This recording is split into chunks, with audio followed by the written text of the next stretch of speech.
5 hacks for investing in stocks for beginners in 2022. The world of investing since 2020 has been probably one of the strangest times to get involved in the stock market, at least since the Great Recession of 2008 or the dot-com bubble. You have to feel sorry for any new investors out there just getting into the stock market for the first time, because it's so hard to plot a journey through these choppy waters if you have no idea what moves to make. That's why here at Trustee Tutor, we're bringing you this video to get you on the right pathway and assist you through these unprecedented times without getting your investing hand singed. So, we're going to share with you 5 tips that the top investors and players in the market use to get ahead of the competition and stay ahead for the long term. But before we dive into that, here at Trustee Tutor, you will get to know about the trends, principles of money making, history, recent news, and tips in navigating the world of finance. If you're into that, kindly give this video a huge thumbs up and subscribe to our channel. Also, hit the notification bell so that whenever we upload a new video online, you will be the first to know about it. So, without any further delay, let's get straight into it. Tip 1. Choose the right sector for you. If you're looking for an advantage over other investors, then you need to invest in sectors that you actually know well. So take a step back and evaluate the areas of the market that you do actually know about. One of Peter Lynch's most famous quotes illustrates this perfectly. He says, "Know what you own and know why you own it." The majority of investors want to make money in every single industry, but this is foolish and not how the top investors do it. This doesn't mean you should put all your eggs in one basket, but more that you should play to your strengths. Allow us to explain. Think about who you are. Maybe you're in the hospitality industry. Well, you should know who the movers and shakers are, who has the most dynamic and industry-changing ideas, and who are being left behind and becoming dinosaurs. If you're younger, then perhaps social media, AI, or gaming might be your wheelhouse. You probably have a better idea than most of which companies are going to surge in the future and what industries will continue to grow and take off. For Warren Buffett, he only sticks to business models that he studies in depth and knows well. That means insurance companies like Geico or CSI, which provide a service that people will always need. Or food companies like See's Candy, which sell sweets products and have a proven track record and a reliable business model. Understand exactly what it is you own and why you own it, and you'll be more like Buffett and more likely to succeed. Tip 2. Know the basics, learn the game.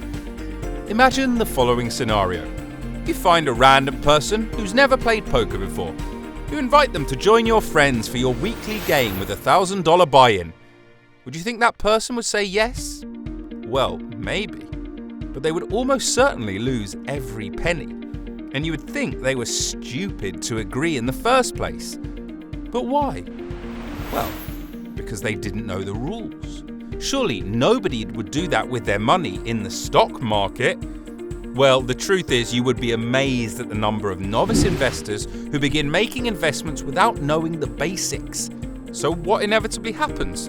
After not very long, particularly in these risky times, and if they're new to this game of investing, they might have lost it all. So how do you avoid this happening? Learn the game. Here are a few of the basic rules that you need to know before investing. Learn about return on equity, one of the key metrics for measuring how efficient a business is at generating profits. Research different types of orders. Stock market orders, stop limit orders, market orders, limit orders. You need to know these things before investing. Read up on the price-earnings ratio. This measures how much you pay for a stock relative to how much it's bringing in. The PE ratio is one of the most important metrics to know. Familiarize yourself with a range of various key market strategies that you can use to invest. For example, the dividend aristocrat strategy, only investing in a group of stocks that you can dollar cost average into and historically beat the market long term. Or Warren Buffett's strategy of value investing, buying at a price below intrinsic value. Get your head around these fundamental metrics, strategies, and tactics before you become an investor. Tip 3. get a grip on your emotions. One of the main things that separates everyday investors from the superior investors, especially during a volatile time in the market, is being able to handle their emotions when making difficult decisions. Particularly if you're investing in and after a market crash, this is the main difference in mindset. Consider this. In that situation, the huge majority of investors who've held onto their stocks after a crash start to feel happy when their stocks start to go back up. And then they start to feel cocky. Maybe they go out and brag to their friends about how much money they've made. They're checking their positions, stocks and options almost daily until they're obsessed. Their emotions are fully caught up in the ups and downs of the markets. And from this position, they are the most likely to begin to make rash decisions and mistakes. Now consider the other side, the small percent of investors who do the opposite. Long term, investors that do best and realize the highest gains are actually happy when their stocks go down. That's because the cheaper the stock price becomes, the more it enables the savvy investor to buy more at that cheap price. This may seem counterintuitive, and it certainly isn't foolproof. You have to choose to buy the dip in the companies that will make it through. But make sure to remember to never invest more than you can afford to lose. Over the long term, these top investors know that the cheaper the price they buy in, the higher their eventual returns will be. This is one of the reasons that the legendary Warren Buffett says, "You're dealing with a lot of silly people in the marketplace. It's like being in a great big casino and everyone else is boozing." We all know the best advice is buy low, sell high. But unfortunately, most investors usually do the opposite. So, remember, keep your emotions in check, especially in a crash. Tip 4. Don't sweat the small stuff. This is one of the simplest rules to investing, but one of the hardest to follow. The majority of investors are obsessed with the day-to-day, week-to-week ups and downs of the stock market, constantly checking your portfolio and getting that buzz if a stock goes up. That's what 90% of investors do. But being hooked on the short-term going-ons of the stock market oftentimes results in a negative effect on your investment mindset and ultimately your returns. Why? Because being hyper-focused on the short term obscures your focus on the much more powerful and important long-term patterns. Any typical day, week, or even month in the stock market has its ups and downs, its swings, and these can seem much more dramatic and impactful if you're only focused on them. But historically, these moments are largely irrelevant, and the market as a whole shows small indicators of longer-term patterns if we zoom our view out.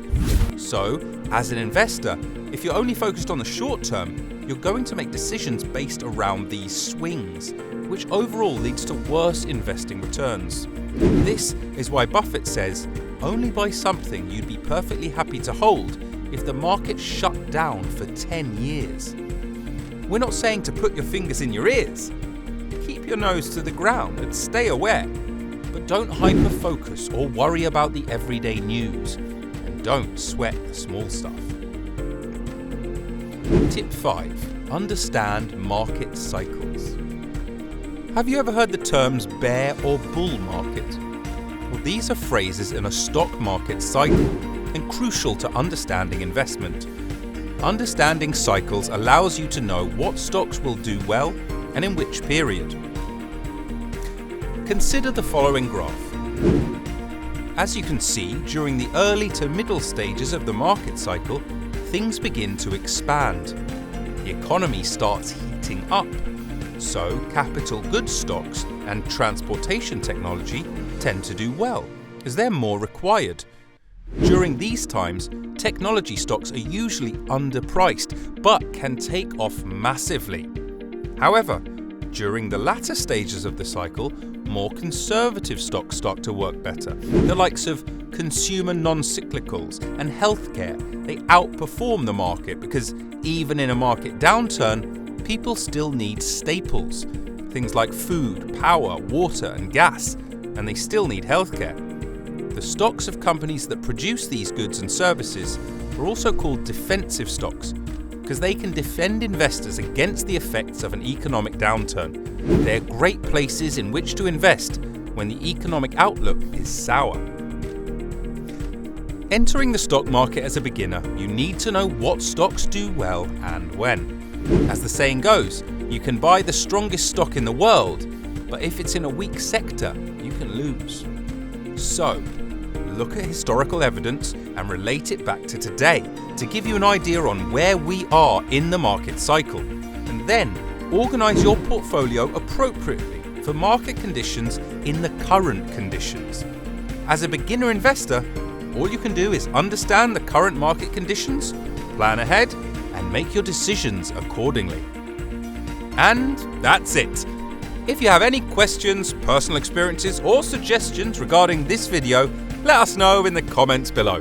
Subscribe to the channel and hit that notification bell so that whenever we upload a new video online, you will be the first to know about it. Keep updated and work smart. See you soon.